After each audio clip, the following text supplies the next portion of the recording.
This might be something that many struggle with, practicing self-compassion. Welcome to day 10, and we're nearing the home stretch as today we focus on self-compassion. Look, managing anger isn't easy, I know this, and you're not going to get it right every time you try. That's why learning how to be kind to yourself is so important while you continue this journey.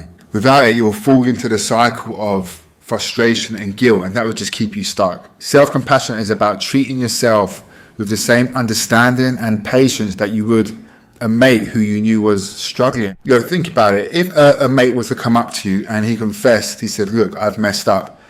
You're not going to call him a failure, would you? You'd probably say something like, it's all right, mate. You're doing your best. But when it comes to ourselves, we're often our own worst critics. We don't give ourselves that same level of understanding, of compassion. Because when you react in a way that you're not proud of, it's so easy to beat yourself up over it. But of course, logically, you know that not everybody's going to handle their emotions perfectly every time. You're human, and learning to manage anger is a process. But what matters is that you are trying. And whether you believe it or not, that effort deserves some credit. And self-compassion also helps you move forward. When you learn how to forgive yourself for the times that you've let anger take over, you create space to do better next time. And this isn't about letting yourself off the hook, giving yourself like a green card. It's just about recognizing that your growth is going to take time. So the next time you catch yourself thinking, why can't I get this right? Flip the script and try saying, I'm working on it, I'm going to keep working on it, and that's enough right now. Kindness to yourself or anybody else isn't a weakness, it's a strength.